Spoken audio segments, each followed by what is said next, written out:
Salut, c'est William de Dr Excel. Aujourd'hui, on va voir comment utiliser la formule non sur Excel, la formule Excel non, qui va nous permettre en fait de créer des tests logiques et d'afficher différentes valeurs selon un peu les conditions. C'est une manière de faire des conditions assez complexes sur Excel.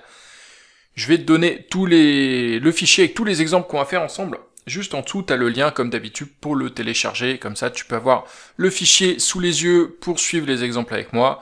La formation et les guides gratuits pour devenir un pro d'Excel. Le lien est sous la vidéo juste en dessous. Alors, la fonction non, en fait, elle sert à faire la négation d'un critère logique. Par exemple, ici, j'ai un tableau avec mes produits, leurs couleurs, où est-ce qu'ils sont vendus, le prix, etc. Et maintenant, je veux faire des tests. Je veux vérifier un petit peu quelles sont les conditions qui sont respectées par mes produits, par exemple pour mes critères de qualité, etc. Donc je vais faire une formule si, je vais faire si ça respecte bien les critères, donc on va dire que pour l'instant ça va être vrai. Si mon critère est vrai, alors je vais afficher la valeur OK, et sinon je vais mettre pas OK. Pas OK. On va pas se compliquer la vie. Et maintenant, le jeu, c'est comment je vérifie des critères complexes en fonction de mon produit. Donc par exemple, si la chaise est non bleue. Si je veux vérifier que la chaise est bleue, c'est simple, j'ai juste à faire si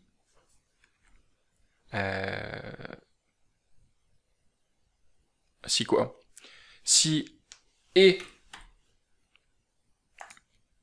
ça égale chaise.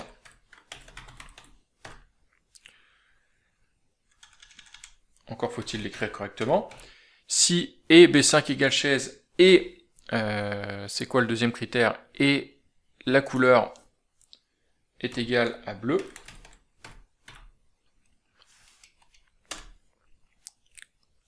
Alors, si c'est chaise, ici c'est bleu, je mets OK, sinon non. Mais là, on veut non bleu, donc on veut tout sauf bleu. Donc je vais mettre si chaise. Comment je fais pour écrire que je veux pas de bleu? Donc je vais dire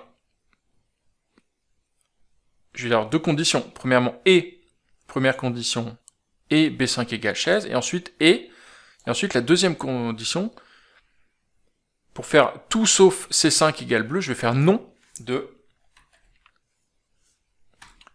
C5 égale bleu. Et ça va me dire OK. Donc en fait, le fonctionnement de cette formule non, que je vais te mettre un peu à côté, en fait, elle va donner l'opposé, elle va donner la négation d'un critère logique. Donc si mon expression elle est vraie, si je fais non de ce truc, ça va me dire faux, et puis si c'est faux, ça va me dire vrai. Donc c'est l'inverse. Donc c'est très utile parce que typiquement ici, sinon, si j'avais pas cette formule, il faudrait que je dise soit c'est une chaise et c'est rouge, soit c'est une chaise et c'est vert, soit c'est noir, etc. Mais ce sera un peu compliqué. Et donc non de C5 égale bleu, ça me permet de dire tout sauf C5 égale bleu. Donc c'est assez utile. Et donc ça va me dire OK quand j'ai des chaises et qu'elles sont pas bleues. Donc là, et ici voilà, chaise bleue, ça me dit pas OK. Pareil, je peux dire ni bureau ni armoire. Donc ça va être égal. Alors maintenant, je vais juste mettre les vrais faux, parce que sinon c'est un peu lourd avec la fonction si autour, mais tu vois le principe, c'est tu mets si d'une expression qui renvoie vrai ou faux, et puis tu mets les valeurs que tu veux. OK, pas OK, tu peux mettre un résultat de formule, tu mets ce que tu veux. Donc ici, je veux que ce soit vrai si j'ai ni bureau ni armoire. Donc je vais mettre et nom de... Je veux pas que ce soit un bureau, donc nom de produit égale bureau.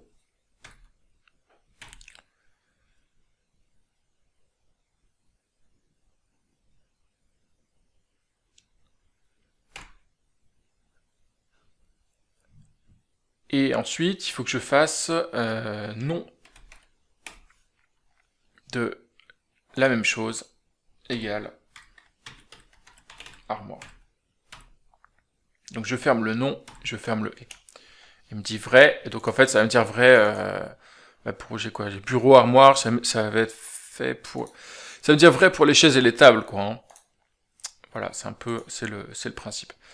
Mais voilà, on va dire que si on avait plus de valeurs, on avait 50 valeurs, bah, ça me permet juste de ne pas prendre ces deux-là. Alors, et là, troisième critère un peu plus complexe, on va dire soit c'est un bureau, soit c'est pas aux États-Unis.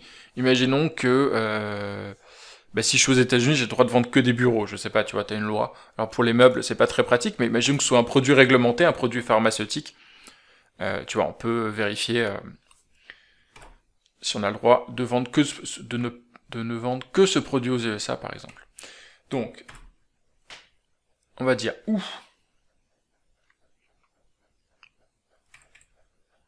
Alors, est-ce que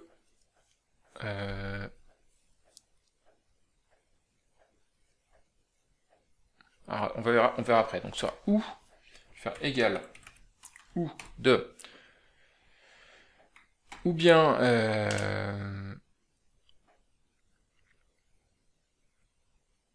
quoi? Ou bien le produit c'est égal à bureau, ou bien je dis un nom de le pays est égal à c'était quoi, c'est USA. Je ferme le nom, je ferme le ou, et ça me dit vrai.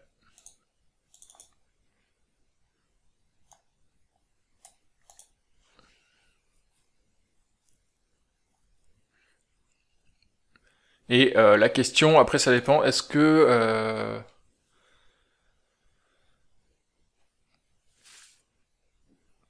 est-ce qu'on veut un ou exclusif ou pas? Je pense pas, non, ici on n'a pas besoin. Donc voilà, donc ici, à chaque fois, ici, c'est pas aux USA, c'est ici. Donc ici, par exemple, j'ai un bureau et je suis aux USA, ça va, on va dire qu'on a... bah, c'est un bureau, donc c'est bon, quoi. On n'a pas besoin de vérifier le critère que c'est pas aux USA. Et ici, c'est aux USA et c'est pas un bureau, donc ça va être pas bon. Voilà, donc la formule non, ça sert à nier un critère logique, à prendre l'opposé d'un la négation d'un critère existant, d'un critère logique. Et parfois, en fait, c'est plus simple d'écrire la négation d'un critère qu'on connaît plutôt que d'écrire tous les autres critères. C'est plus facile d'écrire la négation d'un cas que de prendre tous les autres cas à la fois. Donc, j'espère que ça va t'aider d'utiliser cette fonction non dans tes fonctions aussi, dans tes conditions, pour afficher un message personnalisé quand tu le souhaites. J'espère que ça va t'aider dans tes tests. Je te laisse télécharger le fichier juste en dessous de la vidéo. Tu as le lien juste en dessous. Tu auras le fichier et puis les formations gratuites pour devenir un pro d'Excel. Donc le lien est juste en dessous. Et puis moi, je te dis à demain pour une nouvelle vidéo. N'oublie pas de t'abonner, comme ça tu seras prévenu dès que la vidéo elle est sortie. Salut, ciao.